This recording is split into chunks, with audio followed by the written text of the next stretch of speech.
हरे हरे महादेव, हरे हरे महादेव, हरे हरे महादेव। आइए गणपति भगवान जी के चरणों में नमन करते हैं। सदगुरुदेव भगवान जी को साष्टांग प्रणाम करते हैं। राधा कृष्ण भगवान जी को नमन करते हैं। श्री माँ काली, माँ लक्ष्मी, माँ शक्ति का स्वरूप वैष्णो जगदम्बा माता के चरणों में नमन करते हैं। मर्यादा पुरुषोत्तम श्री रामचंद्र जी भगवान के चरणों में साष्टांग प्रणाम। कथा के परम रसिक हनुमान जी महाराज के चरणों में साष्टांग प्रणाम। देवादिदेव महादेव और वरदानी बाबा आशुतोष चंद्रमौलीश्वर भगवान के चरणों में नमन करते हुए आइए इस पतित पावनी कथा में प्रवेश करने से पूर्व, शिव महाकांड की कथा में प्रवेश करने से पूर्व वनमानी को अपने को पवित्र बनाते हुए सुंदर भाव से, बड़े प्यार से ताली बजाते हुए ओममय मंत्र का ओममय स्वयं मंत्र जाप करते हुए आइए आनंद लेते हैं। मीठी मीठी ताली बजा करते हैं। बोलो गुरु शंकर भगवान। ओम नमः शिवाय, हरि ओम नमः शिवाय, हरि ओम नमः शिवाय, हरि ओम नमः शिवाय, हरि ओम नमः शिवाय, हरि ओम नमः शिवाय, हरि ओम नमः शिवाय, हरि ओम नमः शिवाय, हरि ओम नमः शिवाय, हरि ओम नमः शिवाय, हरि ओम नमः शिवाय, हरि ओम नमः शिवाय, हरि ओम नमः शिवाय, हरि ओम नमः शिवाय, हरि ओम नमः शिवाय, हरि ओम नमः शिवाय, हरि ओम नमः, हरि ओम नमः शिवाय, हरि ओम नमः शिवाय, हरि ओम नमः शिवाय, हरि ओम नमः शिवाय, हरि ओम नमः शिवाय, हरि ओम नमः, हरि ओम नमः शिवाय, हरि ओम नमः शिवाय, हरि ओम नमः शिवाय, हरि ओम नमः शिवाय, हरि ओम नमः शिवाय, हरि ओम नमः शिवाय, हरि ओम नमः शिवाय, हरि ओम नमः शिवाय, हरि ओम नमः, हरि ओम नमः शिवाय, हरि ओम नमः शिवाय, हरि ओम नमः शिवाय, हरि ओम नमः शिवाय, हरि ओम नमः शिवाय, हरि ओम नमः शिवाय, हरि ओम नमः शिवाय, हरि ओम नमः शिवाय, हरि ओम नमः शिवाय, हरि ओम नमः शिवाय, हरि ओम नमः शिवाय, हरि ओम नमः। गुरु शंकर भगवान की, गुरु काशी विश्वनाथ भगवान की, गुरु शिव महापुराण की। वागर्थ संपृक्तौ वागर्थ प्रतिपत्तये जगतः पितरौ वंदे पार्वती परमेश्वरौ। गुरु शंकर भगवान। कहाँ चल रही थी कथा? अच्छा,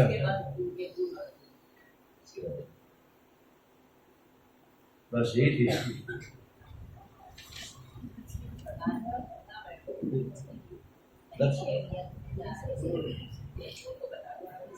अच्छा, दक्षी कथा चल। गुरु शंकर भगवान की। सूर्य महाराज 88,000 ऋषियों को इस कथा का रसपान करवा रहे हैं संगम के तट पर, प्रयागराज जी के अंदर। और एक समय इसी कथा का आयोजन चल रहा है नैमिषारण्य की पावन धारा के ऊपर। और सनक, सनंदन, सनातन, सनत कुमार चारों भाई इस कथा का रसपान करवा रहे हैं व्यास जी महाराज को। और नारद जी महाराज बार बार इस कथा का रसपान करने के लिए ब्रह्मा जी से इस कथा के विषय में जान रहे हैं। और सुंदर पवित्र के महीने में, श्रावण के महीने में, पुरुषोत्तम के महीने में हम सभी इस कथा का, शिव महाप्राण की कथा का रसास्वादन कर रहे हैं। भोले बाबा से बार बार यही वंदन करते हैं कि आपकी कृपा बनी रहे। भाव जो गया था वही गया था मेरा, प्रार्थना करते करते। मैं कह रहा था ना आपको 2-3 दिन पहले भी, मैंने हर रोज कहता हूँ, मैं कथा बहुत रसिक होती है। अब मेरे को ऐसा लगा आज की कल की कथा रह गई, और मैं एक रास्ता ढूंढ रहता हूँ, रास्ता ढूंढने का प्रयास करता हूँ कि मैं कैसे कथा को करूँ।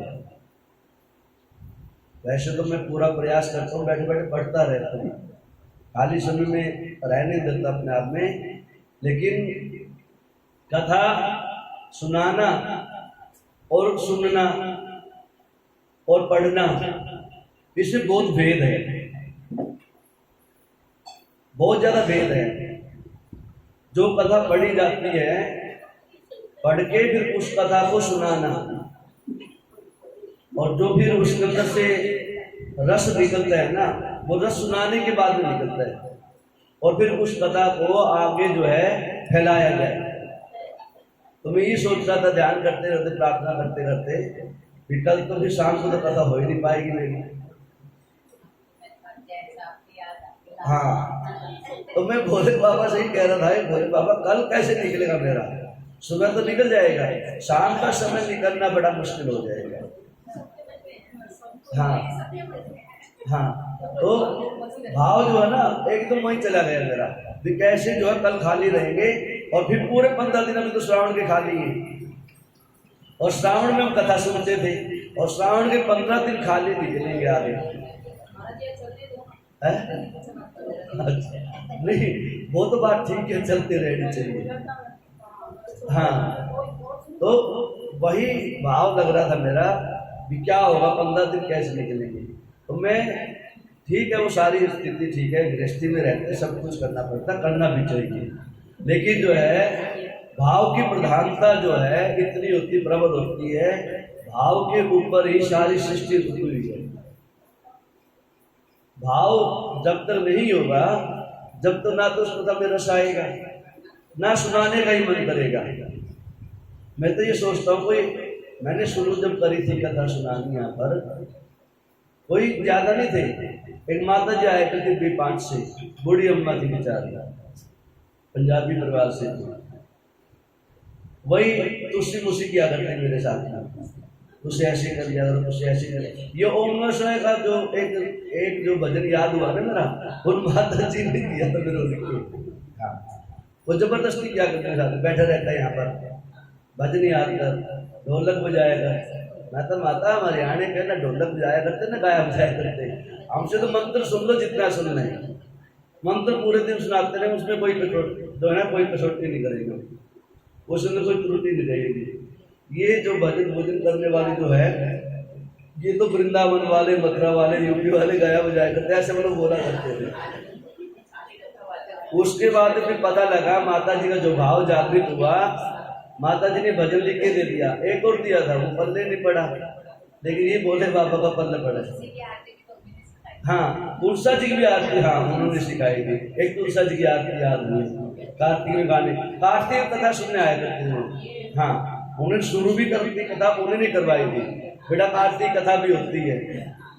शुरू में क्या हुआ, जब माता जी की बात चली, वो आ गया, भादों का महीना आ गया, बाहर है ना कृष्ण जन्माष्टमी, कृष्ण जन्माष्टमी में झूला डाल दिया, और झूला डाल दिया, और आज जैसे आज कृष्ण जन्माष्टमी है, रात में कान्हा जी को झुलाया, और मैंने सुबह आते झूले को उतार के कान्हा जी को उठा के साइड में रख दिया। तो माता जी आई, हाँ माता जी कह रहे बेटा कान्हा जी कहाँ गए? मैंने वो बैठे साइड में, और झूला, मैंने झूला पीछे। बोले बाबा यहाँ विराजमान थे, जहाँ माता जी विराजमान है, माँ है कोई गल होती है? मैंने कौन सी होती गल? बेटा 6 दिन तक छठी होती है। मैंने छठी होती है, मैंने छठी तो जो बच्चा पैदा होता है उसकी होती है ना। अरे निकम्मे, इनकी तो छठी खाएगी। मैंने माता और किसी को मत बोलो ये बात, पंडित जी कुछ पता ही नहीं है। मैंने माता जी गई और तुरंत जब मंदिर बढ़ाने टाइम हुआ, दीवार तो थी नहीं कुछ भी, यहाँ पर कुछ भी नहीं थी, बस 2 ये पिलर गड़े हुए थे ऐसे। मैंने दोपहर में ही द्वारा से ठाकुर जी को उस पर विराजमान कर दिया। जब तक 2-4 को पता लग गया झूला उतर गया था। शाम को आए 2-4 माताएं गीत गाने के लिए, गीत तो गाने थे ना, फिर पंडित झूला उतार दिया था। मैंने उतारा नहीं था, रस्सी टूट गई थी। हाँ, रस्सी टूट गई थी, कान्हा जी गिर गए थे। कान्हा जी को आराम से उठा दे, बच्चा था मैंने का। हाँ, मेरे को जो है फिर समझ में आ गई माता जी की बात सारी। वो दिन था, पहला चैप्टर मैंने पढ़ा था मंदिर में, और उस दिन बाद में सारे चैप्टर धीरे धीरे अपना पढ़ता गया। माता जी आया करते, जो माता उनको देख देख के मैं चैप्टर पढ़ लेता था। माता जी कहना चाहते हैं, इसलिए जो है शक्ल देख के बता दो ये मेरे साथ में क्या कहना चाह रही है, ये लेके क्या लेके आ रही है, क्या लेके जाएगी। इसलिए जो है वो भाव की बात जो हो रही है ना, भाव पे बात होती थी, वो भी ऐसी करती थी। परसों बात चली एक माता जो रहती थी यहाँ पर, वो भी ऐसी थी, वो भी ऐसे किया करती थी, उसे कुछ नहीं करती। वो पंजाबी माता थी, उनके आगे रहते थे बराबर में, ललित क्या लता के बराबर में, वो भी ऐसे किया करती थी। वो भी बड़ी बात से कहा करती, वो तो अभी की बात, थोड़े दिन की बात में है। वो तो मेरे को वैसे वो भी डांटती रहती थी। जितनी माताएं मेरे को मिली है, मैं इसलिए उनका मान सम्मान करता था। ये तो मेरा बेटा कहती थी, जैसे ये माता बैठी गंगा माता, इनका भी वही भाव है। ये भी उसी समय से, जब मैं पहली बार यहाँ आया था, मेरे माता जी ये भी वही मिली थी, इनसे भी उसी टाइम से हमारी राधे राधे। और लोग जितने हैं, ये उनका वो भाव था। तो भाव की प्रधानता कह रहा था मैं, भाव के ऊपर जो है बहुत कुछ होता है। तो मेरे अंदर ये भाव उठता रहता है कि कल शाम को कथा कौन सी होगी, क्या होगी, कैसे होगी।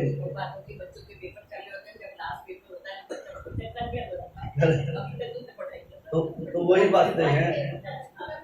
चलो बोलो जी शंकर भगवान की। हाँ हाँ, बोलो शंकर भगवान की। इस प्रकार से कल की जो कथा का रसपान कर रहे थे हम लोग। चलो बाकी तो प्रभु बोले बाबा बैठे हैं, लेंगे आनंद का अभिषेक शुरू हो जाएंगे हमारे, ठीक है ना। पकड़े हैं किसी को तो बोले बाबा करें कृपा, 2-4 घंटे तो निकालेंगे शाम का, ऐसी बात नहीं है। बोले शंकर भगवान की। अब इस प्रकार से कल जो कथा चल रही थी, नारद जी महाराज के द्वारा पूछे गए उन प्रश्नों के सभी उत्तर दे रहे हैं ब्रह्मा जी, नारद जी के। और नारद जी कह रहे हैं पिता ब्रह्मा से, हे पिताजी, हे ब्रह्मा जी, मेरे को बार बार ही सुनने का अभ्यास करना है। मैं जितनी बार भगवान की चर्चा करता हूँ, जिससे भी चर्चा करता हूँ, मेरे को फिर भी संतुष्टि नहीं होती। मैं चाहता हूँ जो आज मैंने कथा सुनी आपके मुख से, कल मैं सनक सनंदन कुमारों से सुनो उस कथा को, परसों व्यास जी से सुन लो, और अगले दिन कोई और मिल जाए उसी कथा को मैं उनसे द्वारा भी सुन लूं। और आप यदि रात दिन एक ही कथा को सुनाते रहो, फिर भी मेरे को सब्र नहीं होता, संतोष नहीं होता, संतुष्टि नहीं होती। अर्थात मैं बार बार हरि नाम का चिंतन सुनना चाहता हूँ। हे प्रभु, आप मेरे को ऐसी बार बार जो है ना शिव तत्व के विषय में जानकारी देते रहो, और मैं आपके चरणों में बैठे हुए ऐसे आनंद लेता रहूं और अपने आप को पवित्र लगता रहूं। बोलो शंकर भगवान। इस प्रकार से कल दक्ष प्रजापति के यज्ञ के विषय में चर्चा चली थी। कहते इस प्रकार से दक्ष प्रजापति का यज्ञ देवादित्य महादेव ने संपूर्ण करवाया द्वारा से आकर। दक्ष प्रजापति को आशीर्वाद दिया और उनको बकरे का मुख दिया, और कहते हैं उसके बाद में दक्ष प्रजापति ने देवादिदेव महादेव के अनेकों प्रकार के शिवलिंगों की रचना करी। और आज रात दिन देवताओं के कहने से, ऋषियों के कहने के द्वारा कि देवादिदेव महादेव ही इस सृष्टि के नियंता है, इस सृष्टि के पालन करने वाले हैं, संहार करने वाले हैं। सृष्टि के अंदर जो कुछ भी तत्व है वो शिव तत्व है, शिव तत्व से परे इस सृष्टि में कुछ भी नहीं है। हे दक्ष प्रजापति, इस शिव तत्व को ही मानो, और शिव के कारण से तुम्हारी बुद्धि भ्रष्ट हुई थी, और शिव के आशीर्वाद से ही तुम्हारे को सच्चा ज्ञान उत्पन्न हुआ है। कहते हैं नारद जी, इस प्रकार से दक्ष प्रजापति आज सदा सदा के लिए शिव का परम भक्त हो गया, और रात दिन जो है शिव का पूजन भजन कीर्तन करने में तल्लीन हो गया। बोल बोले शंकर भगवान। महाराज दक्ष प्रजापति ने आपने कथा सुनाई थी पीछे, देवादिदेव महादेव की अष्ट मूर्तियां होती हैं। मूर्त रूप में 8 नाम आए भोले बाबा के, लिंग रूप में 12 ज्योतिर्लिंग, उनके उपलिंग, और करोड़ों की संख्या में पूरे त्रिलोकी के अंदर देवादिदेव महादेव के लिंग के रूप में विराजमान है। 12 ज्योतिर्लिंग जो है स्वयं शक्तिशाली, और कहते हैं ऐसे ही अष्ट मूर्तियों का पूजन किया दक्ष प्रजापति ने, ऋषियों ने, संतों ने, ब्राह्मणों ने, उपमन्यु जैसे श्रेष्ठ ब्राह्मण ने, उपमन्यु द्वारा फिर कथाएं, उपमन्यु जैसे श्रेष्ठ ब्राह्मण ने भी शिव का पूजन करके पार्थिव पूजन करने के बाद में उस गुह्य ज्ञान को, उस तत्व को प्राप्त किया, जिस तत्व को जानने के लिए ऋषि संत महात्मा गुफाओं में, मंदिरों में हजारों वर्षों तक तप करते रहते हैं, और फिर भी थोड़ा सा ही ज्ञान प्राप्त हो पाता है। ऐसा ज्ञान प्राप्त करने के लिए पार्थिव शिव पूजन परम श्रेष्ठ बताया गया है। मिट्टी के पार्थिव बनाओ और उसी टाइम प्रतिष्ठा करो, और पूजा करके उसी टाइम जो है उनका विसर्जन करो, नहीं तो संध्या समय में कर लो। बोलो शंकर भगवान की। कहते हैं हे नारद जी, इस प्रकार से महादेव जी के जो परम भक्त होते हैं वो पार्थिव पूजन करते हैं, नर्मदेश्वर शिव का पूजन करते हैं, और अष्ट मूर्तियों का पूजन करते हैं, और उनके 108 नाम का और 1008 नामों का चिंतन करते हैं, मनन करते हैं, ध्याते हैं, उसके द्वारा शिवार्चन करते हैं, वंदन करते हैं, उनकी आरती उतारते हैं। आम जनमानुष को भी अपने कल्याण के लिए, मन इप्सित मनोकामना की पूर्ति के लिए, जो भी भाव है, जो भी संकल्प है, उसकी पूर्ति के लिए शिव की आराधना करनी चाहिए। प्रदोष का व्रत हो, त्रयोदशी का दिन हो, शिवरात्रि का पर्व हो, और नहीं तो प्रतिदिन प्रदोष के समय में, संध्या समय में शिव की आराधना श्रेयस्कर होती है। खास करके श्रावण का महीना, पुरुषोत्तम का महीना शिव पूजा के लिए सबसे श्रेष्ठ दिन होता है। गुरु शंकर भगवान। कहते हैं नारद जी, इस प्रकार से जो 12 ज्योतिर्लिंग का उच्चारण करता है, 108 नाम का उच्चारण करता है, 1008 नाम का उच्चारण करता है, अष्ट मूर्तियों का नाम लेता है, तो 12 ज्योतिर्लिंगों का के द्वारा जो शिव का पूजन करता है, महादेव की उसके ऊपर परम कृपा हो जाती है। ऐसी अष्ट मूर्तियां हैं जिसका नाम लेने से भी जीव का कल्याण हो जाता है। वो ऐसी अष्ट मूर्तियां जो है, कहते ईशान रूप में, पुरुष रूप में, अघोर रूप में, वामदेव रूप में, सद्योजात रूप में, ईशान रूप में, ऐसे ऐसे स्थान रूप में, ऐसे अघोर रूपी 8 मूर्तियां हैं। अघोराय नमः, पशुपतये नमः, कप्रदीने नमः, युक्तैषाय नमः, सहस्राक्षाय नमः, शूलपाणे नमः, कप्रदीने नमः। ये अष्ट मूर्तियां होती है। इनको नमः लगा करके कोई भी चीज अर्पण करोगे, महादेव उस चीज को सहसा स्वीकार कर लेते हैं। बोलो शंकर भगवान की। इस प्रकार से कहते हैं वामदेव मूर्तियां जो इतनी अधिष्ठात्री जो मूर्तियां होती हैं, वो जीव के शारीरिक जो शरीर के अंदर 5 प्राण होते हैं, और जो 5 कर्मेंद्रिय होती है, 5 ज्ञान इंद्रिय होती है, उनको पुष्टि मार्ग की तरफ लेके जाती है, अर्थात योग मार्ग की तरफ लेके जाती है, जो इन मूर्तियों का नाम लेता है। बोलो शंकर भगवान। महाराज कहते हैं देवादिदेव महादेव बहुत संसार की सबसे बड़ी विभूति है। विभूति मैंने संसार का, पूरी त्रैलोकी का सबसे श्रेष्ठ शक्ति विभूति कहते हैं। बहुत बड़ी विभूति आ गई, श्रेष्ठ जीव आ गया, संत आ गए, कोई महाराज आ गए, कोई ब्राह्मण आ गए, कोई ऋषि आ गए। कहते महादेव इस त्रैलोकी की सबसे बड़ी विभूति है। जो इस विभूति को दर्शन भी कर लेता है, इनका नाम भी ले लेता है, उसका भी अभ्युदय हो जाता है, कल्याण हो जाता है। महाराज इनको चिंतन करने का एक ही अघोर मंत्र है, एक ही सात्विक मंत्र है, एक ही परम श्रेष्ठ मंत्र है, जिसे कहते हैं शिव पंचाक्षर मंत्र, जिसे बोला गया ओम नमः शिवाय। इसका जो रात दिन जप करता है, देवादिदेव महादेव अपनी परम कृपा उस जीव के ऊपर सदा सदा के लिए बरसाते रहते हैं। गुरु शंकर भगवान की। महाराज पशुपति ज्ञान योग कहते हैं, वैसे तो भगवान का नाम पशुपति है और कोई सारा ही पशु के रूप में नहीं मानना चाहिए। पशुपति मतलब पशु भी है, पशु जहाँ रहते हैं उसके पति भी हैं। पशु कहाँ रहते हैं? जंगलों में रहते हैं, पहाड़ों में रहते हैं।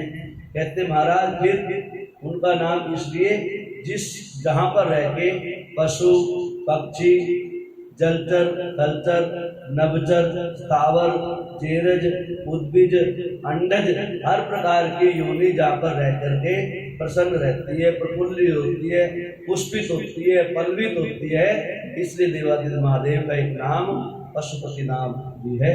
और एक पशुपति नाम जब भीम पांडव आदि स्वर्गारोहण को जा रहे थे, भगवान की भीम ने पीछे से कमर पकड़ ली थी। भगवान के दो रूप हो गए थे, आधा रूप बद्रीनाथ केदारनाथ जी विराजमान है, आधा रूप जो है पशुपतिनाथ जी काठमांडू में विराजमान है। कहते वो भी मूर्ति रूप में है, ये मूर्ति नहीं है, वहां मूर्ति के रूप में ऊपर का। कहते हैं ऐसे है पशुपतिनाथ, अर्थात इस पृथ्वी के अंदर, इस त्रिलोकी के अंदर जो भी कण कण है, हर रज के अंदर ओम नमः शिवाय मंत्र का जाप, अर्थात शिव तत्व ही समाया हुआ है। जो जीव ऐसा जान लेता है, ऐसा मान लेता है, ऐसा चिंतन करता है, वो जीव साक्षात में शिव तत्व को प्राप्त करने का अधिकार प्राप्त कर लेता है। गुरु शंकर भगवान। कहते नारद जी इस प्रकार के अनेकों प्रकार के शिव तत्व हैं। और कहते शिव की शक्ति माता जगदम्बा भी देवादिदेव महादेव के साथ में सदा अंग संग रहती है। महादेव के ऊपर कृपा, महादेव के अंदर जो शक्ति का रूप संचार होता है, शक्ति संचारित होती है, वो माता जगदम्बा की ही शक्ति रूप में विराजमान होती है। ऐसी माता शक्ति जिसे जो है अर्धनारीश्वर भगवान कहते हैं। आधा शरीर पुरुष का है, आधा शरीर स्त्री का है, जिसको अर्धनारीश्वर कहते हैं। कहते दो नहीं है, ये एक ही है। जब आदमी समता के अंदर आ जाता है, जब आदमी के अंदर, जीव के अंदर प्रेम भाव जागृत होता है, ममत्व जागृत होता है, ममता जागृत हो जाती है, करुणा जागृत हो जाती है, तो उस जीव के अंदर मातृशक्ति भी जागृत हो जाती है, वो शक्ति भी विराजमान हो जाती है, जिसको भगवान अर्धनारीश्वर के रूप में स्वयं प्रकट होकर के भगवान ने दिखाया है। इसलिए कभी कभी भगवान की अर्धनारीश्वर रूप में भी पूजा करनी चाहिए। बोले बोले शंकर भगवान की। नारद जी कहते हैं पितामह व्यास जी महाराज का आपने बताया था, व्यास जी महाराज भी साक्षात में अवतार हुए हैं। व्यास जी महाराज अवतार किसके हैं? नारद जी, व्यास जी महाराज वैसे तो सृष्टि का जब क्रम किया चला था तो उसी समय ऋषियों की उत्पत्ति हुई थी, लेकिन व्यास जी महाराज साक्षात में देवादिदेव महादेव के ही अवतार रूप में अवतरित हुए हैं। इसलिए व्यासपीठ देवादिदेव महादेव की पीठ से यदि कोई नीचे एक पीठ है तो व्यासपीठ कही जाती है। जितनी महादेव की पीठ की पूजा होती है उसके बाद में दूसरी पीठ व्यासपीठ ही होती है, जो व्यासपीठ से शिव तत्व का बखान ही किया जाता है। जो भी कथा, जो भी पूजन, जो भी मंत्र, जो भी प्रार्थना आप व्यासपीठ से सुनते हैं, वो शिव तत्व को जानने के लिए, शिव तत्व को बताने के लिए और शिव तत्व के विषय में ही कही जाती है, सुनाई जाती है, बोली जाती है। वो साक्षात में शिव तत्व ही होता है। इसलिए व्यास जी महाराज साक्षात में देवादिदेव महादेव के ही अवतार होते हैं। गुरु शंकर भगवान। महाराज हमने सुना है आप कथा सुनाते रहते हैं, अनेकों संतों से कथा सुनता रहता हूँ। कहते देवादित्य महादेव ने शिष्य भी बनाए थे अनेकों। हाँ, इसमें कोई संशय थोड़े, शिष्य भी बनाए हैं। जिस प्रकार से नंदीश्वर को अपना बेटा भी माना और उसके बाद वाहन की संज्ञा भी दी गई उसको, ऐसे शिष्य भी हुए हैं, शिष्यों के शिष्य भी हुए हैं। महाराज कहते जो महादेव के शिष्यों का नाम लेता है, शिष्यों का उच्चारण करता है, कहते मान लेना चाहिए कि भगवान के नाम का उच्चारण करता है। महाराज कौन कौन से शिष्य हुए में उनके विषय में थोड़ा सा प्रकार डालो। महादेव जी की कथा सुनाते सुनाते ब्रह्मा जी कहते हैं नारद जी सुनो, महादेव के जो परम शिष्य हुए हैं उनका नाम सुनो, कौन कौन से होते हैं। आप सभी जो है उन शिष्यों का नाम अपने मुख से उच्चारण कर सकते हैं। और यही कथा द्वारा से उपमन्यु कृष्ण के द्वारा पूछे गए प्रश्न को उत्तर में बता रहे हैं। कृष्ण भगवान ने भी यही कहा था कि मैं भी देवादित्य महादेव का भक्त बन सकता हूँ क्या, इतना बड़ा शिष्य बन सकता हूँ क्या, भक्त बन सकता हूँ क्या, जैसे आप बने हुए। इसलिए सबसे पहला नाम तो हुआ उपमन्यु का। रावण जो उपमन्यु हुए, उपमन्यु कहते हैं भगवान श्री कृष्ण से कि सुनिए सदा शिव के शिष्यों का नाम कहता हूँ मैं। और इधर नारद जी को कह रहे हैं ब्रह्मा जी, हे नारद जी सुनो, उनके शिष्यों का नाम सुनो। कहते हैं सबसे पहला श्वेत, उसके बाद मदन, सुनेत्र, सुहोत्र, कंका, लोकांक्षी, जेगी शब्द ऋषि हुए, विवाह भगवान ऋषभ हुए, उग्र अत्रि हुए, सुपालक गौतम ऋषि हुए, वेदशिरा ऋषि हुए, गोकर्ण हुए, गुहावास्य हुए, शिखंडी हुए, जटामाली हुए, दारुक हुए, लांगुली हुए, महाकाल सूली हुए, दंडी हुए, मुंडीश हुए, सहिष्णु हुए, सोम शर्मा नाम के ब्राह्मण हुए, नकुलेश्वर हुए। ये कहते हैं ये 28 योगाचार हुए जो 12 कल्पों के 7वें मनवंतर में पैदा होते हैं जाके।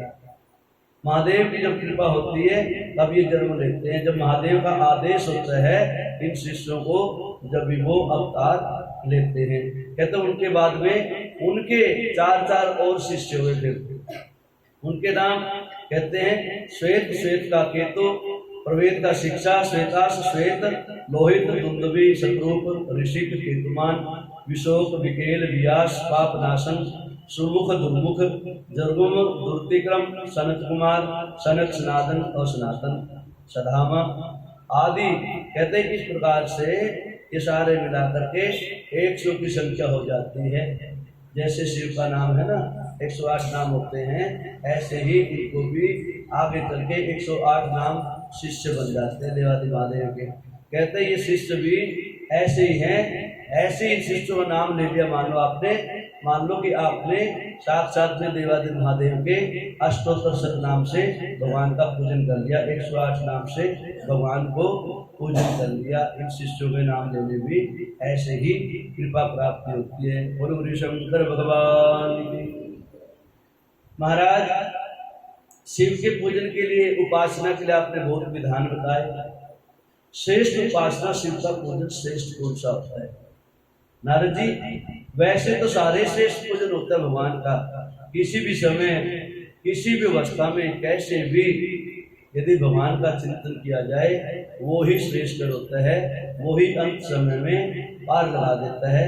लेकिन आपको बताया था काम भक्ति, निष्काम भक्ति, और कुछ योगिक क्रिया भी होती है, कुछ तांत्रिक क्रिया भी होती है, और कोई बस सहज भाव से बैठा हुआ आदमी और पूजा में लगा रहता है, जिसको कहते हैं सहज भाव की पूजा। महाराज इन पूजा में क्या भिन्नता है? निष्काम भक्ति विषय विस्तार से बताया, निष्काम भक्ति भी आपको विस्तार से बताई, लेकिन सहज भाव से की गई पूजा का भाव बताते हैं। क्या तो भाव की प्रधानता होती है वहां पर, किसी वस्तु की प्रधानता नहीं है, किसी पदार्थ की आवश्यकता नहीं है, किसी पदार्थ की प्रधानता नहीं है, किसी पदार्थ की आवश्यकता ही नहीं है। ना वह जल चाहिए, ना वह अक्षत चाहिए, ना पुष्प चाहिए, ना धूप चाहिए, ना दीप चाहिए, ना नैवेद्य चाहिए, ना इत्र चाहिए, ना दूध चाहिए, ना दही चाहिए, ना रसगुल्ला चाहिए, ना मिठाई चाहिए, ना घास चाहिए, ना फूस चाहिए, ना भांग चाहिए, ना दूध चाहिए। महाराज बिना वस्तु के, बिना पदार्थ की कोई पूजा होती है क्या?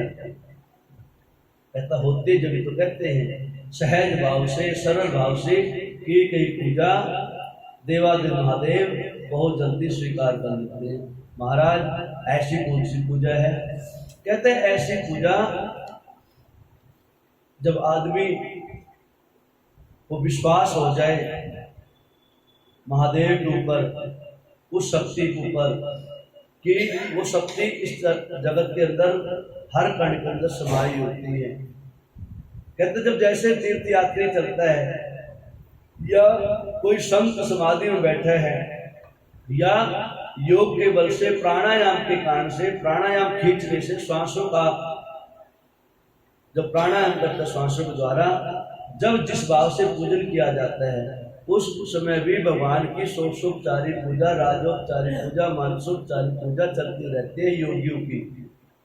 यदि उस भाव के अंदर जीव जागृत हो जाए, उस भाव को अपने ऊपर लागू कर ले, फिर उसको भौतिक संसाधनों की आवश्यकता ही नहीं पड़ती है। आवश्यकता जब पड़ती है, जब हमें किसी चीज की आवश्यकता होती है, तो वो चीज जो है महादेव को अर्थात देवता को समर्पित की जाती है, जो उस चीज का हमारे यहाँ पर अभाव होता है। धन का अभाव है, पुत्र का अभाव है, काम धंधे का अभाव है, या अन्य अनेकों संसारिक वस्तुएं जिसका हमारे जीवन में अभाव बना रहता है। उस अभाव की पूर्ति के लिए भगवान का पूजन किया जाता है। लेकिन ये ना अभाव की आवश्यकता है, ना अभाव है, ना ऐसे कोई सकाम भक्ति है, या तो बस चिंतन करना है रात दिन प्रभु का। महाराज कैसे? आसन पे बैठो, भगवान को प्रणाम करो और बस एक ही बात बोलिए, प्रभु में आपका पूजन करने की इच्छा है। कहते जिस प्रकार से यात्री यात्रा करता रहता है, 2-4 दिन की यात्रा में मार्ग के अंदर से कोई भी वस्तु सामग्री पूजा की उपलब्ध नहीं हो पाती है, तो उस उपलब्ध अवस्था में ना होके अनुपलब्ध अवस्था में रह के जीव जब भगवान का पूजन करने को बैठता है, तो उस समय में सहज भाव से पूजा करनी चाहिए। वो पूजा है सहज भाव बैठे। महाराज क्या करना चाहिए? कहते वहां बैठ के जैसे संतों ने गाया, कहते हर पूजा के बाद में एक प्रार्थना की जाती है भगवान की। वो प्रार्थना उसी अवस्था के लिए की गई है जिस अवस्था में जीव के पास में कुछ भी पदार्थ सामग्री की उपलब्धता ना हो। वहां बैठ करके कहते महादेव के सामने बैठ जाओ। यदि महादेव भी नहीं हो, कोई आवश्यकता नहीं है, महादेव तो जब तक आवश्यक है, मूर्ति तो जब तक आवश्यकता होती है, जब तक उसको जान ना लो। जब आंख बंद करके समाधि अवस्था में, ध्यान अवस्था में जब जाता है जीव, उस अवस्था में मूर्ति नहीं, उस मूर्ति का केवल चिंतन किया जाता है और भजन और पूजन की अवस्था वही बनी रहती है। तो महाराज वो कौन सी ऐसी सरल विधि है जो आवश्यकता नहीं पड़ी सामग्री की और पूजन भी हो गए, हींग लगे ना पटरी रंग चोखा ही चोखा है, पूजन भी हो जाए, हमारा काम भी चल जाए और जेब से कुछ लगे भी नहीं। सबके लिए नहीं, पता कल को हाँ पूजा करनी छोड़ दो। पंडित जी ने बता दिया, क्योंकि महाराज ने व्यासपीठ से बताया मंदिर में जाने बंद और अपना ऐसी चलाया और अपने समाधि बैठ गए। ऐसा नहीं है, योगियों की स्थिति है जब योगी की स्थिति पहुंचे हम, जब की है। और जब यात्रा में जा रहे हो, अभाव में हो, कभी हर रोज का नियम लगो। एक जगह लिखा हुआ था, एक बच्चा जो स्कूल में पढ़ रहा था ना गुरुजी पास में, तो मैंने चिल्ला आया था गुरुजी पास में। अब उस चेल्लो को एक गंदी आदत थी बीड़ी पीने की, और बीड़ी पिए। गुरुजी ने देख लिया, बुला लिया, बेटे तेरा बीड़ी पीता? हाँ गुरुजी पीता हूँ। बेटा छोड़ दे। कहते जी छोड़ेगी तो नहीं, बड़ा मुश्किल है, छोड़ दे, यहाँ पर नियम है, कोशिश करूँगा, कोशिश कर। एक हफ्ते बाद फिर पूछा, बेटा बीड़ी फिर पीने लग रहा है? कहते महाराज हम छुट्टी गए, अभी कोशिश कर रहा हूँ। फिर कितनी कम करी? फिर कम कुछ नहीं करी, चल रहा है बस वैसे चल रहा है, कंटिन्यू चल रही है। कहते बेटा गलत बात है, एक दिन निर्धारित करो बीड़ी नहीं पीनी। क्या गुरु जी बोलो? कहता बेटा छुट्टी वाले दिन बीड़ी मत पीना। ठीक है ना, एक दिन मत पियो, ठीक है ना, अभ्यास करो, एक दिन ना पियो। कहता हाँ गुरु जी अभ्यास कर सकता हूँ, एक दिन ना पियो, ठीक है जी। अब गुरु जी ने पूछा अगले हफ्ते बेटा छोड़ दी, कहता हाँ गुरु जी अभ्यास करो, एक दिन छोड़ दूँ। एक दिन छोड़ने लग गया, अगले दिन संडे की छुट्टी होती थी फिर। अब छुट्टी वाले दिन जो है अपने शाखाओं को इकट्ठा किया उसने। मेरे गुरु जी ने बोला था एक दिन बीड़ी छोड़नी है भैया, आज संडे की छुट्टी है, सारे मिलके पीते हैं, कल छोड़ देंगे। आज तो एक दिन छोड़ना हफ्ते में, लेकिन आज छुट्टी है, आज पी लेते कल के नाम की आज। पहले एक बंडल पिया गया था, संडे वाले 2 बंडल पीने लग गया।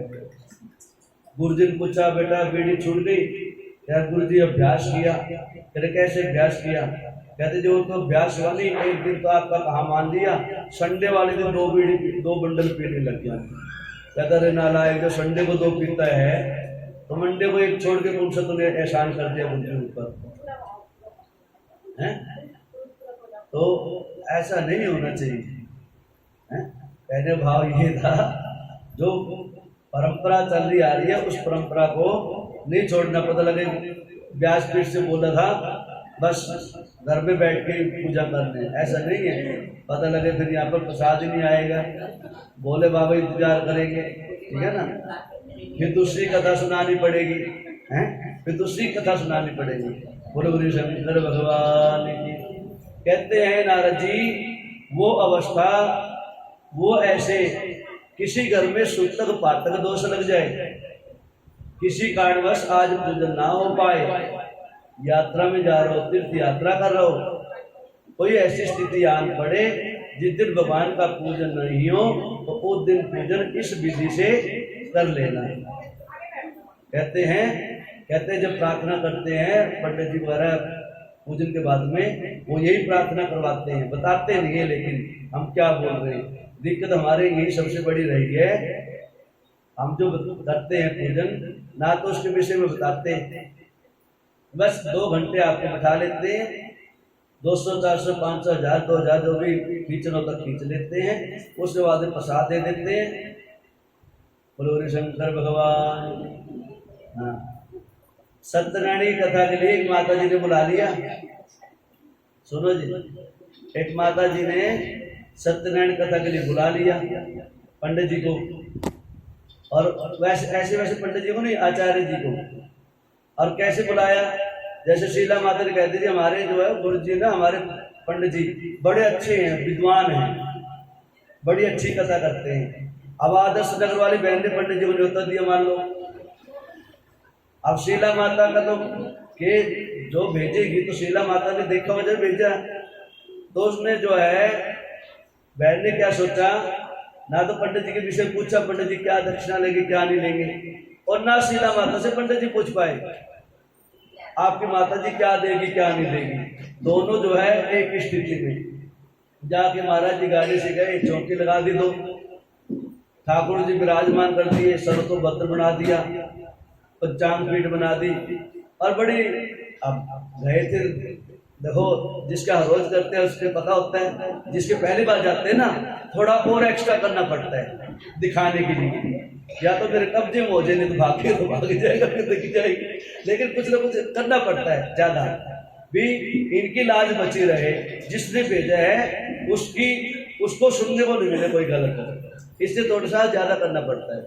अब पहुंच गए पंडित जी, वेदी बुद्धि बना के आसन में बिठा के सारी व्यवस्था बना के पूजन करवा दिया। अब यजमान जी बैठे सामने, माता जी और अपना सपत्नी बैठे जोड़े से, पूजन करवा दिया।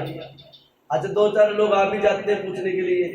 वो दिन पता नहीं भगवान जब कृपा करते हैं ना, एक संताना हो गया उस घर के अंदर, और एक संत पहले पूजा करवा रहे बैठ के, तो बात चल पड़ी, कथा पूरी हो गई, प्रसाद की बात चलने वाली थी, प्रसाद बंटने वाला था। उससे पहले कहते भैया कुछ पूछना तो पूछ लो, कह देते ना व्यासपीठ से, भैया किसी मन की शंका हो तो पूछ लेना, कोई प्रश्न तुम्हारे दिमाग में चल रहा होता।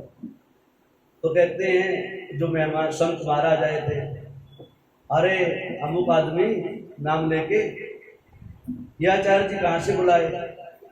कहते ऐसे ऐसे रिश्तेदारी में जो है ना, उन्होंने ना रोहिणी से भेजा है। अच्छा, वे क्या लेते हैं ये? कहते हैं क्या लेते हैं, इसी उधेड़ में तो 5 अध्याय सुन गया मैं 5 अध्याय।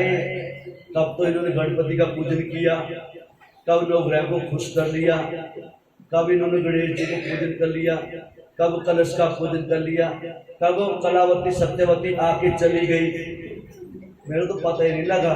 तो फिर क्या किया? तेरा कुछ नहीं किया, मैं तो इसी टेंशन में रहा। शीला माता ने जो आचार्य जी भेजे हैं वो दक्षिणा कितनी लेंगे और मैं कितनी दूं, खुश हो या नाराज होंगे। मैं तो सारी कथा में 5 अध्याय ये सुनता रहा। लास्ट में आके ये पता लगा कि जब बोला ना महाराज जी की इतने बोलो सत्यनारायण भगवान की जय, मेरे को तो जब होश आया कहता अच्छा कहता और क्या। आचार्य जी से बात करने लगे, महाराज आप सुनाओ कैसे लगे यजमान आपके। कहते मैं भी पहली बार आया हूँ इनके यहाँ, आप कुछ अपना वो बताओ। कहते मैं भी सुन लो, मेरी बात सुन लो। शीला माता ने भेजा था, कई कथा अधूरी न रह जाए, कई पूजन अधूरी न रहे। और शीला माता से मैंने बोला भी इतनी दक्षिणा दिलवा देना, और ना इनसे बोला मैंने इतनी दक्षिणा दे देना। आप पता नहीं क्या देंगे ये क्या ना देंगे। मैं भी उसी भाव में पूजा करवाता रहा, लेकिन मेरा ध्यान दक्षिणा में लगा रहा, क्या देंगे क्या नहीं देंगे। बोलो शंकर भगवान, तेरे गुरु चेला दोनों जो है ना इसी हाँ बोलो शंकर भगवान की। तो कई बार तो जो है हम इसी जो है असमंजस में पड़े रहते हैं। और कई लोग जो है ना, कई माताएं जो है ना शीला माता से कहती हैं पता नहीं मेरी किसी से बात नहीं होती पैसे लेने देने की। हाँ कोई बात किसी पूछ लेता है ना, अभी क्या लेते हो पूजा पाजा की नहीं मैं बताता, कुछ लेता हूँ। जैसे अभिषेक है, अभिषेक का मैं बता देता हूँ, ठीक है ना। वैसे मैं किसी पूजा के पैसे नहीं बताया आता किसी को, जो देना दे देना है। हाँ अभी बता दूंगा, अभी बता दूंगा। बोलो बोलो शंकर भगवान की। आप नहीं आप उतारो अभिषेक का कितने, आप करवा लेना, पता लगे मैंने बताया आपने करवाया नहीं। बोले बोले शंकर भगवान की। कई बार तो हम इसी जो है उधेड़ बुन में रह जाते हैं, ठीक है ना। कहने का तात्पर्य ये होता है आप उतना दो जितना आज की मर्यादा कहती है, ठीक है ना। जब गोल्ड की चैन पहनने का मन करेगा ना, फिर आपको 60,000 तोले पे पहुंचना पड़ेगा, 55,000 तोले पे पहुंचना पड़ेगा। जब चांदी की चैन पहनोगे फिर चांदी के रेट लगेंगे। तो मैं ये कहता हूं, मैंने डिग्री ले रखी है। जैसे डॉक्टर के पास जाते हैं ना, अच्छे से डॉक्टर के पास जाते हो ना, पेट में दर्द हो जाए ना, MBBS के पास पहुंचे हुए, उसके ऊपर जो होता है MD के ऊपर भी कुछ और होने लग गया। हाँ उसके पास कोशिश करते जाने के लिए, फिर उसकी फीस नहीं पूछते, और उसकी पूछ तो बाहर बैठी होती है बहन जी, उसको पहले देनी पड़ेगी फिर अंदर जाओगे। ये तो दरबार ऐसा है, प्रसाद जब दे देते हैं आरती उतारने बाद प्रसाद झोले में डाल देते हैं, उसके बाद दक्षिणा का नंबर आता है। या पहले नहीं एडवांस नहीं कुछ होता, या तो सबसे बाद में जब भाव के अंदर पवित्रता आ जाए, जान लो कि हाँ पूजन हमारा अच्छा हो गया, तब तो जो उतनी दे देनी चाहिए ना जितनी हमारी योग्यता है, योग्यता के आधार पे जो है दे देनी चाहिए। मांगनी ना पड़े, मांगना इसलिए पड़ जाता है ना, सारी रात काली कर दी। अभी मैंने उस दिन बताया था आपको 2 करोड़ लगा रहे थे अपनी लड़की की शादी में। मेरे लिए क्या लगा रहे हो भैया, मेरे तो 11,000 भी दे पा रहे आप हैं, वो भी ज्यादा लग रहे हैं। लाइए ताऊ को बुला के, लाइए फूफा को बुला के, सारे रिश्तेदारी इकट्ठे हो जाते हैं पंडित जी को दक्षिणा देने के टाइम पे। इसलिए कहाँ गई बहन जी, वो गई अभी से? अच्छा मैंने बोले शंकर भगवान की। कहते हैं नारद जी, इस प्रकार से भाव की पवित्रता होनी चाहिए, भाव में पवित्रता हो जाइए। नहीं है, कोई आवश्यकता नहीं होती है। भगवान ने नहीं कहा कि इतना ही देना, इतने चढ़ाना है, ना कहीं लिखा हुआ, लेकिन भाव की पवित्रता बना के इतना जो उचित होता है उतना दे देना चाहिए। हाँ, जितना मेहनत होता उतना देना चाहिए। चलो, बोल शंकर भगवान। नारद जी पूछ रहे महाराज वो विधि बताओ जो सहज भाव, जिसके ऊपर इतनी बातें हो गई, ठीक है ना। सहज भाव से कहाँ पर पहुंच गए हम लोग, लेकिन आना है मंदिर में, पता लगे सहज भाव जागृत हो जाए, ऐसा नहीं है। हाँ, कहते हैं आदमी सूतक पात्र दोष लग जाए, यात्रा में चले जाए, किसी कारणवश पूजा ना कर पाए, उस समय इस पूजा को, इस मंत्र को जप लेना चाहिए, इस मंत्र के द्वारा पूजन कर लेना चाहिए। जब हर पूजा के बाद प्रार्थना बोलते होंगे, आत्मा त्वं गिरिजा, कहते हैं आत्मा त्वं गिरिजा मति सहचरा प्राणा शरीरम गृहम पूजा ते विषयोग गोपरचना निद्रा समाधि स्थिति संचारः पदयोर्पदक्षण विधि स्तोत्राणि सर्वागिरो यद्यद् कर्म करोमि तद्दखिलम शंभोस्तवाराधना। हे भगवान, ये जो आत्मा है ये आपका घर है, आप स्वयं विराजमान हो। मेरी जो मति है, जो बुद्धि है, वो माता पार्वती है। आत्मा त्वं गिरिजामति सहचरा प्राणा शरीरम गृहम, और जो शरीर के अंदर जो प्राण चल रहे हैं, प्राणों का आना जाना हो रहा है, ये सहचर है, आपके सेवक है। प्राणा शरीरम गृहम पूजा ते विषयोग भोग रचना, और विषय और भोग, काम और क्रोध, ईर्ष्या और द्वेष, ये सब आपके पूजन का विधान बन जाए। कभी पूजन करना पड़ जाए तो भगवान ये सारे काम, क्रोध, लोभ, मोह, अहंकार, ईर्ष्या, द्वेष आपकी पूजा की वस्तु बन जाए। पूजा ते विषयोग भोग रचना निद्रा समाधि, जब नींद में हूँ, यात्रा कर रहा हूँ, किसी कारणवश मैं आपको पूजन नहीं कर रहा हूँ, सो जाऊं, ऐसी अवस्था में पहुंच जाऊं, उस टाइम निद्रा समाधि स्थिति, आप मेरी उस अवस्था को, समाधि की अवस्था को स्वीकार करना। मैं समाधि में हूँ, निद्रा समाधि स्थिति। संचार, मैं कहीं आ रहा हूँ, कहीं जा रहा हूँ, संसारी काम कर रहा हूँ, यात्रा कर रहा हूँ, तीर्थाटन कर रहा हूँ। संचार पदयो, पांव से चल रहा हूँ। हे प्रभु, आप उस पूजा के विधान के अंदर मेरी चलने की जो गति है उसको अपनी प्रदक्षिणा मान लेना, मैं आपकी परिक्रमा कर रहा हूँ। संचार पदयोर पदक्षिण विधि और स्तोत्राणि सर्वागिरो, जिस दिन मैं आपकी आरती न उतार पाऊं, पंच प्रदीप से, एक प्रदीप से आरती आपकी ना कर पाऊं, उस समय में मैं जिस अपने रिश्तेदार से, बंधु बांधव से, सगा संबंधों के यहाँ बैठ करके जो भी वार्तालाप कर रहा हूँ, वो सारी वार्तालाप आपके पूजन के मंत्र बन जाए। संचार पदयोर पदक्षण विधि स्तोत्राणि सर्वागिरो, स्तोत्र बन जाए, पूजा के मंत्र बन जाए, पूजा की प्रार्थना बन जाए। यद्यत कर्म करोमि तद्दखिलम, हे प्रभु, हे अविनाशी, हे भोले बाबा, मैं जब आंख खोलूं, जब से लेकर जब तक सोऊं, जब तक सोने से लेके जब तक आंख खोले आपकी कृपा से, तब तक यद्यत कर्म करोमि तद्दखिलम, जब तक जागूं, जब तक सोऊं तब तक, और जब सो जाऊं, जब तक उठूं तब तक की मेरी सारी क्रियाएं, यद्यत कर्म करोमि तद्दखिलम शंभो स्तवाराधना, हे शंभु, आपकी आराधना की विधि बन जाए मेरा शरीर। ये इस मंत्र को, इस श्लोक को पढ़ना चाहिए। इस श्लोक को पढ़ते समय कहते हैं नारद जी, फिर यात्रा कर रहा हूं, सुतक पात्र में बैठा हूं, आंख बंद कर ले और बस भगवान का ध्यान कर ले, और भगवान का ध्यान करते करते बैठे बैठे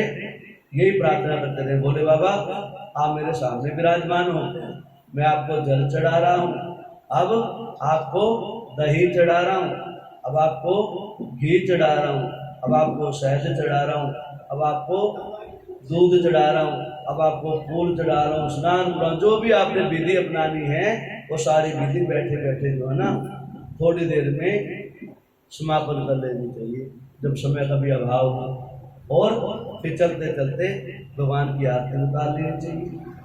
कहते नारद जी, जब इतना सहज भाव उत्पन्न जीव कर लेता है, लेकिन ये सहज भाव जब भी उत्पन्न होगा जब आपने प्रतिदिन अपने जीवन में एक उद्देश्य बनाया होगा, एक संकल्प लिया होगा, एक आराधना करी होगी बाबा की, भगवान की, तभी आपको ये अभ्यास जब भी बन सकता है जब आपने उसका पूजन और भजन किया होगा। ऐसे नहीं कि कोई गया नहीं मंदिर और वो कहते जी मैं तो पूजा करने लग जाऊं। अच्छी तरह जान लो, अच्छी तरह उसको मान लो, और फिर जान लो और मान लो, और उसके बाद फिर जो है फिर उनकी पूजन करने का जो आनंद है और जो विश्वास, फिर विश्वास भी रखो उसके ऊपर। फिर जीव को किसी प्रकार की वस्तु की, सामग्री की, विधान की आवश्यकता नहीं पड़ते हैं। हे नारद जी, आप जैसे संत, आप जैसे मंत्र, आप जैसे ऋषि, आप जैसे तपस्वी, आप जैसे मनस्वी हिमालय की कंदराओं में, विंध्याचल के पर्वत की गुफाओं में हजारों वर्षों से इसी नियम को लागू कर करके आज समाधि अवस्था में बैठे हैं और उस शिव तत्व को जानने का अभ्यास कर रहे हैं। गुरु शंकर भगवान कहते इस प्रकार से भगवान का पूजन किया जाता है, सहज भाव से, सरल भाव से।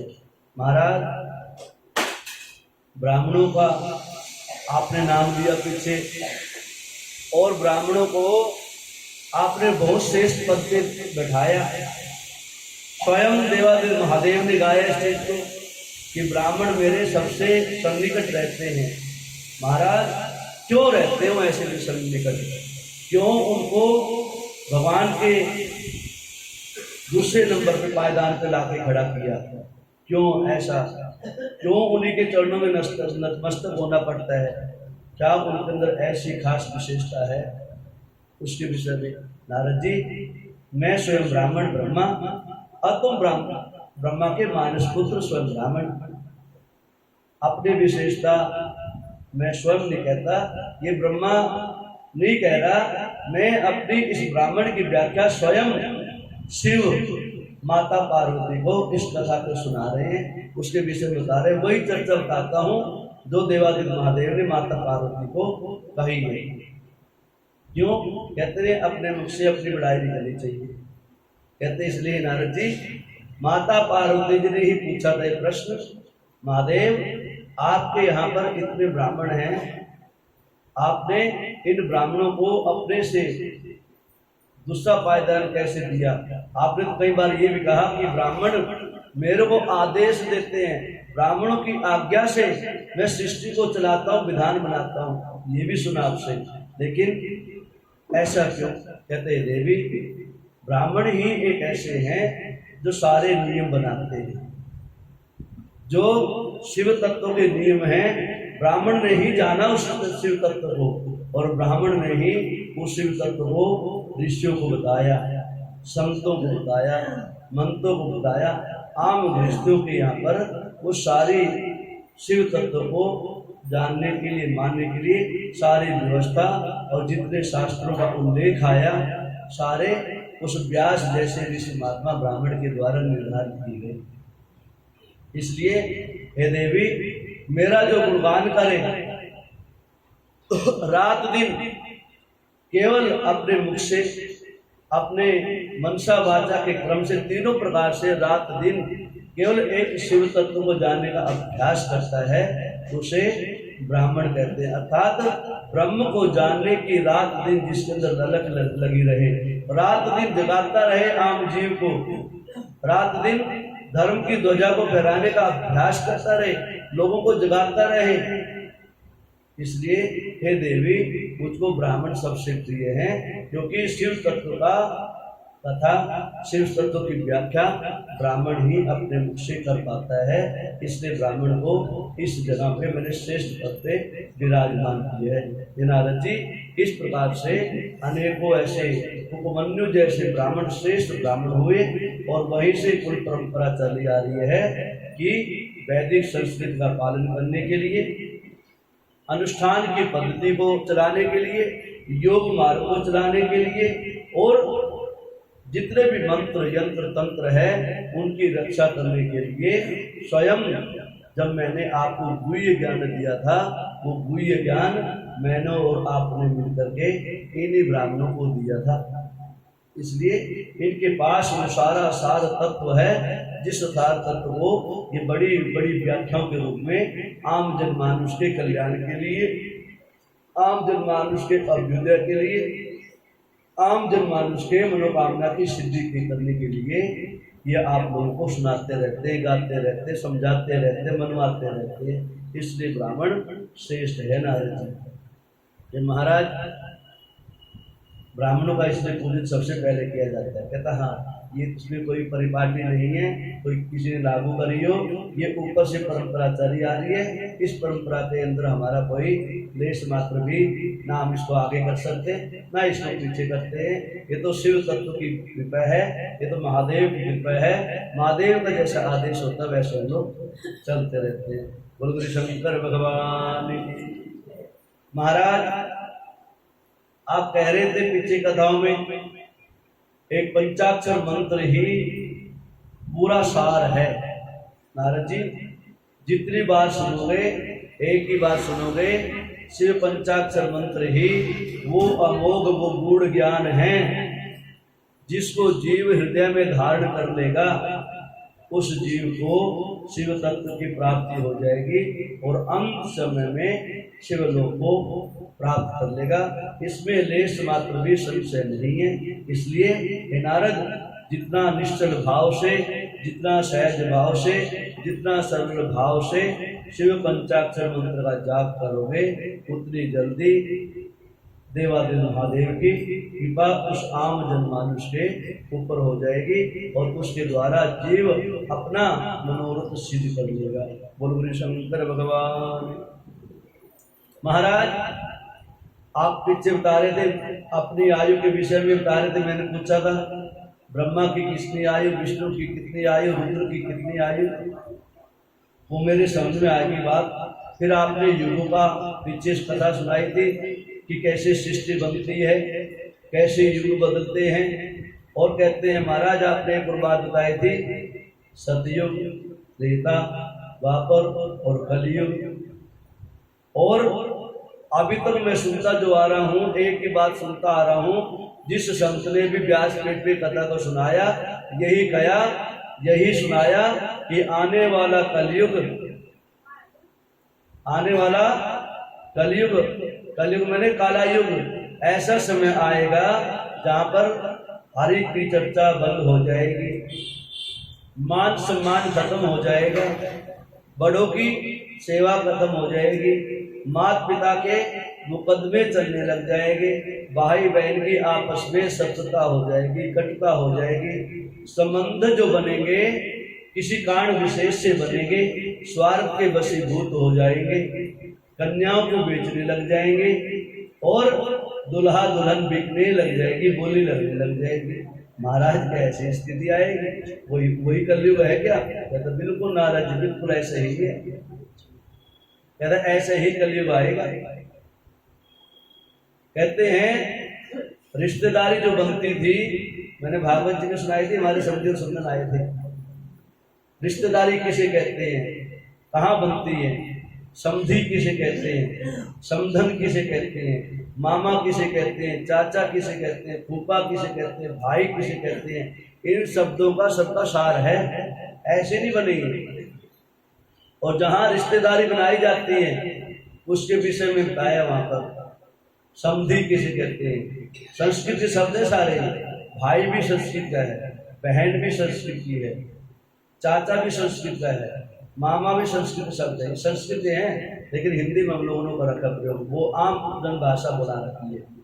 समधी बोले थे, समधी मैंने सम होते बराबर, धी मैंने होते बुद्धि, और हमारे लोकाचार में भाषा में पंजाबी हरियाणा में धी जो है बेटी को बोलते हैं।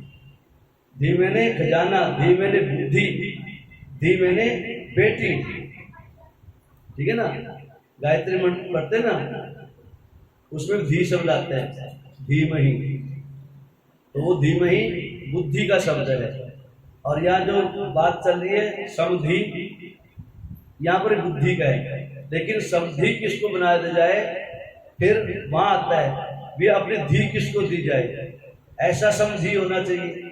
समधि कैसा होना चाहिए, जो समता की तरफ जाए। समता अर्थात मेरी और उसकी एक जैसी बुद्धि हो, एक जैसा आहार और व्यवहार हो, मेरे घर के अनुकूलता में उसके घर का माहौल हो, उसको समझी बोला करते थे। और ऐसे समधन बोला करते थे।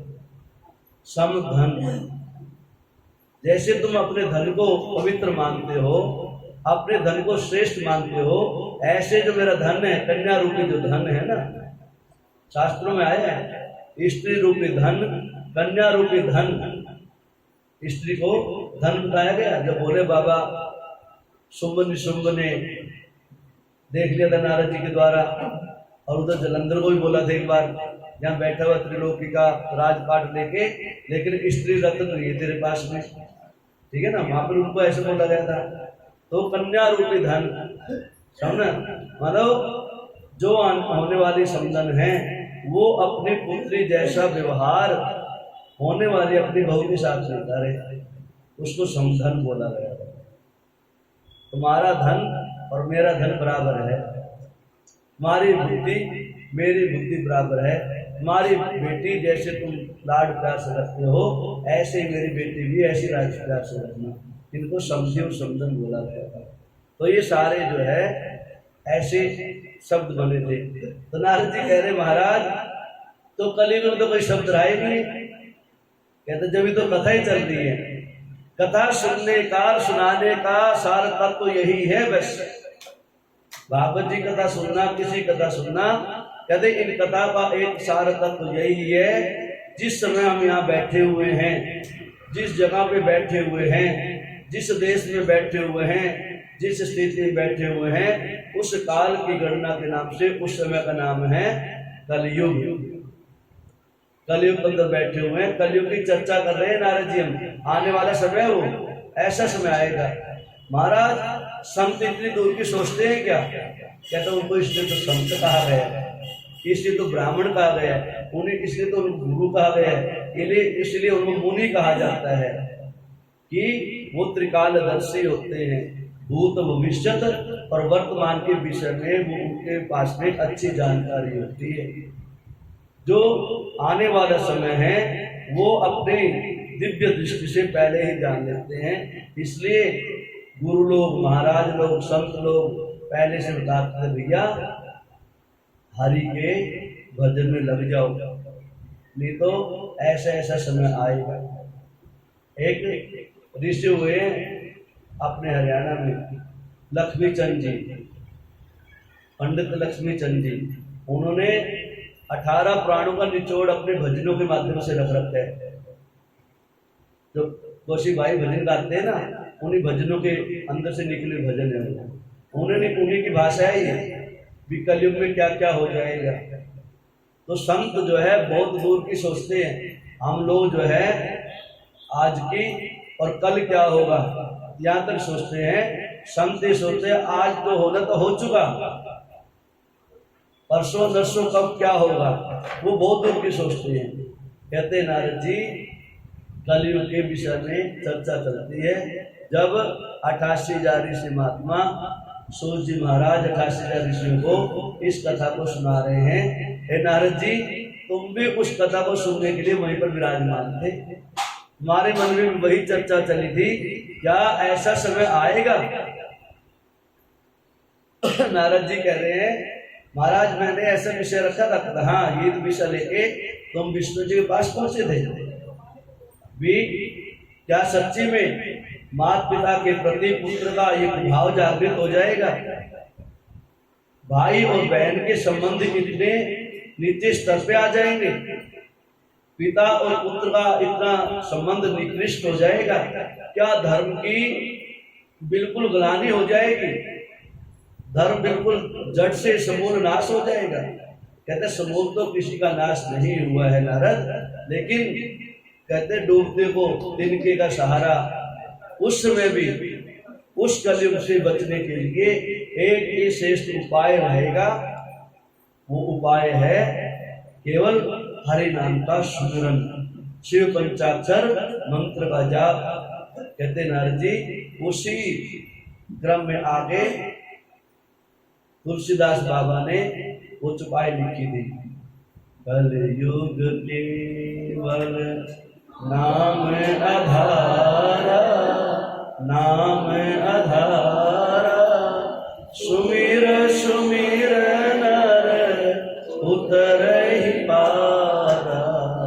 कलयुग केवल नाम आधारा, नाम आधारा, सुमिर सुमिर नर उतरहि पारा। कलयुग केवल है क्या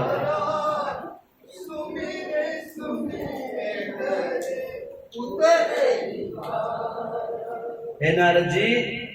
उस कलयुग में भी कहते कलयुग आज भी है, कलयुग त्रेता में भी होता है और कलयुग द्वापर में भी होता है। और ऐसी बात नहीं है, भाई बहन के झगड़े सतयुग में भी होते आए हैं और त्रेता में तो हमने सुना ही है। भगवान श्री रामचंद्र जी बनवास हो गए थे, वहां पर भी काम क्रोध था, लेकिन वहां धर्म का सहारा था। कलयुग के अंदर धर्म नहीं रहेगा, इसलिए सारा युग काला हो जाएगा। और धर्म की रक्षा करनी है तो हर शब्द, हर वाणी, हर श्वास से हरि का स्मरण करना पड़ेगा। और कहते हैं नारद जी और सुनो सुंदर कलयुग की व्याख्या। एक कलयुगी एक ऐसा है जहां हजारों वर्ष की आयु नहीं है, तप नहीं कर सकता आदमी, मनस्वी नहीं बन सकता, बड़े बड़े यज्ञ अनुष्ठान नहीं कर सकता, ज्यादा देर आसन पे नहीं बैठ सकता। कलयुग में इन सभी चीजों से छूट रहेगी। केवल चलता फिरता, सोता, जागता, खाता, पीता, जिस भी अवस्था में है केवल हरि नाम का स्मरण करते रहना, तो उसको सारा आनंद प्राप्त हो जाएगा। उसके ऊपर कलयुग का प्रभाव नहीं पड़ेगा। बोलो शंकर भगवान। कहते कलयुग में सारी छूट दी जाएगी। कहते कलयुग में ना हजारों वर्ष का तप करना पड़ेगा, ना समाधि में जाना पड़ेगा, और हरि का चिंतन भी बना रहेगा और हरि की कृपा भी बनी रहेगी। केवल थोड़ा सा श्रद्धा, थोड़ा सा विश्वास और थोड़ा सा उसके प्रति झुकाव और थोड़ी सी उसकी अर्चना, थोड़ी सी उसकी वंदना कर लेना। कलयुग में रहते हुए जीव भी सतयुग का, त्रेता का और द्वापर का सुख भोग करके यहाँ से जब जाएगा शिव तत्व को प्राप्त करके जाएगा। गुरु शंकर भगवान। कहते चारों युगों में अच्छा युग है कलयुग। इतनी छोटी अवस्था में, इतनी कम आयु के अंदर भी भगवान की भक्ति जीव के हृदय के अंदर विराजमान रहेगी। कोई किसी के अंदर यदि श्रद्धा होगी, विश्वास होगी, क्या महाराज और तो सही, पहले तो सबको जाना जाता था, माना जाता था, कलयुग में ऐसा कुछ भी नहीं है। कलयुग में तो परिपाटी अलग है, पहले आ गया तो भी सही, बीच में आ गया तो भी सही, बाद में आ गया तो भी सही। आधार बना लो, सुन लो कहीं कहीं से, उसके कानों के माध्यम से उसके हृदय में भगवान की हरि चर्चा पहुंच जाए। किसी व्यवस्था में पहुंचे, कैसे पहुंच जाए, कोई भी माध्यम हो, बस उसी से उस जीव का बेड़ा पार हो जाएगा। कलयुग की ये प्रधानता है। कलयुग में तो हर चीज की छूट है, आहार की भी छूट है, व्यवहार की भी छूट है, संस्कार की भी छूट है, शुद्धता की भी छूट है। हाँ, लेकिन शुद्ध होके, अच्छा सात्विक आहार करके और सद्व्यवहार करके यदि किसी विधान को किया जाएगा तो उस विधान का उसको अधिक पुण्य जरूर प्राप्त हो जाएगा। बोलो शंकर भगवान की। कहते हैं कली का नाश करने के लिए, कलयुग का नाश करने के लिए और कलयुग में रहता हुआ जीव आनंद यदि लूट रहे हैं, उसको प्रसन्न रहना है, उसको खुश रहना है, अपने अपने अपनी दृष्टि को सुंदर बनाना है, अपने घर को अच्छा बनाना है, अपने परिवार को सुंदर बनाना है, संस्कारी बनाना है, अपने गांव को, अपने देश को सुंदर बनाना है तो हरि की चर्चा का आनंद लेता रहे, हरि का नाम का गुणगान करता रहे, तो उसके ऊपर कलयुग का लेस मात्र भी प्रभाव नहीं पड़ेगा। उसके यहाँ कलयुग आएगा ही नहीं, उसको कलयुग छुए तक भी नहीं गा। ऐसी है कलयुग की प्रधानता। कलयुग में सारे आशीर्वाद मांग रखे हैं। जो सच्चे मन से कथा को सुनेगा, मनन करेगा, सुनाएगा, बताएगा, कथा में जिसको लाएगा, वो भी सारे पुण्य के भागी हैं। उनके ऊपर तो कलयुग का 0% भी प्रभाव नहीं पड़ेगा। तो महाराज फिर कलयुग में दुखी तो बहुत है लोग, होंगे कह रहे हैं, कहता होंगे तो जरूर, कुछ तो पूर्वजन्म का संस्कार उदय हो जाएगा। कलयुग भोग भूमि है, शोक भूमि है, रोग भूमि है। इसलिए कलयुग के अंदर चारों युगों में यदि जन्म लिया होगा किसी जीव ने, 84 लाख योनियों का भटकाव कलयुग के अंदर आके पता लगेगा कि पूर्व जन्म का संस्कार भी यहाँ पर आके उदय हो जाएगा। यदि आपने पूर्व जन्म में कोई पाप कर्म किया होगा, वो भी कलयुग के अंदर आके पुष्पित और पल्वित हो जाएगा। और यदि आपने पुण्य कर्म किया होगा, कलयुग के अंदर वो भी पुष्पित और पल्वित हो जाएगा। कलयुग की ही मर्यादा है ये। कलयुग में आपने पूर्व जन्म में अच्छा किया होगा तो आपके साथ वो भी घटेगा, और पूर्व जन्म में यदि आपने पाप किया होगा तो उस पाप का प्रतिफल, उस पाप का भोग, उस पाप का रोग रूपी कष्ट आपको कलयुग में ही सहना पड़ेगा। दूसरे युग में ये विधान नहीं बनाया था। कलयुग तो भोग भूमि बताई गई है, या तो भोगने के लिए आना पड़ेगा। इसलिए जो यहाँ निर्मल हो जाता है या पवित्र हो जाता है तो वो फिर शिव तत्व को प्राप्त हो जाता है। हे नारद जी, जो यहाँ पर रहकर भी अपने आप को सुधार नहीं सका, यहाँ रहकर भी यदि भगवान का चिंतन नहीं कर सका, यहाँ रहकर भी भगवान की कथा नहीं सुन पाया, फिर उसके जीवन में कभी इस कथा को सुनने का आनंद प्राप्त नहीं होगा। ये भी कलयुग को ही आशीर्वाद है। ये ऐसा समय है जो थोड़े ही प्रयास करने से, थोड़े से ही कर्म करने से, थोड़ा सा विधान अच्छा बनाने से जीव अपना अगला रास्ता सुदृढ़ बना लेता है, अर्थात शिव तत्व को प्राप्त करने का मार्ग प्रशस्त कर लेता है। हे नारद जी, ये कलयुग की महत्ता है। बोल शंकर भगवान। महाराज, आपने बताया था पीछे व्रत तप आदि के विषय में, कहता हाँ व्रत तप सारे विधान हैं, व्रत तप भी करने चाहिए, व्रत भी करने चाहिए, तप भी करने चाहिए। कहते हैं कलयुग के अंदर ऐसा कोई कठोर व्रत नहीं लेना चाहिए, क्योंकि बहुत छोटी सी आयु है, क्षण भंगुर शरीर है, किसी का पता ही नहीं है कब आ रहा है कब जा रहा है, ये क्षण भंगुर है। इसलिए ज्यादा व्रत और तप के चक्र में नहीं पड़ना चाहिए। वह सहज भाव से उस परमात्मा के प्रति भाव पवित्र रखो, शुद्ध रखो, और उनको हृदय से विश्वास से मानो, उनके गुणों का गुणगान करो। बस ये सबसे बड़ा व्रत है। व्रत कहते हैं महाराज, व्रत होता क्या है वैसे? कोई कहते सोमवार का व्रत, कोई मंगलवार का व्रत, कोई इसका व्रत, कोई इसका व्रत। मैं महाराज व्रत होता क्या है? नारद जी, व्रत वो नहीं होता जो 2 दिन, 1 दिन, 1 हफ्ता, 10 दिन, 11 दिन भूखा रहना पड़े, उसको व्रत नहीं कहते। व्रत उसे कहते हैं किसी चीज का आपने नियम उठा लिया। महाराज कैसे? मुझे आज झूठ नहीं बोलनी, मुझे आज असत्य संभाषण नहीं करना, मुझे आज जलपान नहीं करना, आज मुझे किसी का दुख नहीं दुखाना, आज मुझे अन्न का ग्रहण नहीं करना, आज मुझे जल का ग्रहण नहीं करना।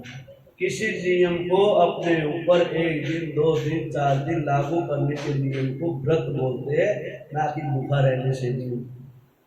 भूखा रहे, कुड़कुड़ करता रहे, शाम की इंतजार करता रहे, सूर्यास्त होने को है, अब तो बस सुबह से लेकर भूखा तो क्या करे, कईयों की होती मेरे जैसों की आदत, रहा ही नहीं जाता क्या नाम के व्रत रखते हैं, मजबूरी है एकादशी व्रत रखना। लेकिन 2 किलो जब तक वो क्या क्या बोलते हैं आलू, जब तक 2 किलो आलू जब नहीं उतर जाए अंदर, जब तक जो है ना शांति नहीं पड़ती। ऐसा व्रत भी किसी चीज नाम का और व्रत कहते नियम। हाँ एक बात और सुनते हैं कि नारद नियम सारे लेते हैं, ऐसी बात नहीं है। क्या व्रत जिस दिन हो, एकादशी व्रत हो, 5 दिन पहले प्लानिंग बन जाती है, ये माल लाना है, ये सामान लाना है, ये सामान लाना है, ये लाना वो लाना है, कहते हैं नियम पहले से लागू कर लेते हैं, ऐसी बात नहीं है। हाँ ये ध्यान है तो दिन व्रत है मेरा, 2-4 दिन पहले टेंशन शुरू हो जाती है। कहते हैं ऐसा नियम, ऐसा व्रत, व्रत का भाव ये होता है जो सच्चे मन से किसी चीज को धारण कर लो कि आज मेरे को झूठ नहीं बोलनी, आज किसी की निंदा नहीं करनी, आज किसी की चुगली नहीं करनी। और कहते हैं हे नारद जी, कलयुग का विधान ही है, जिस दिन व्रत होता है उसी दिन सारी चीजें ये उसी दिन होती है, व्रत वाले दिन। क्यों? घर वालों को बोल देता आज मेरे को छेड़ियो मत, आज मेरा व्रत है। और फिर अपने यारे प्यारे सखी सहेली के साथ बैठ के फिर उनके साथ में चर्चा करेंगी, बहन आज तो व्रत है, आज सत्संग करते हैं। फिर बैठ करके पार्कों में गली में 2-2 दिन 3-4 दिन इकट्ठी हो जाएंगी। फिर निंदा चुगली जो करनी है सारी जो है व्रत वाले दिन किए जाते हैं। बोलो शंकर भगवान की।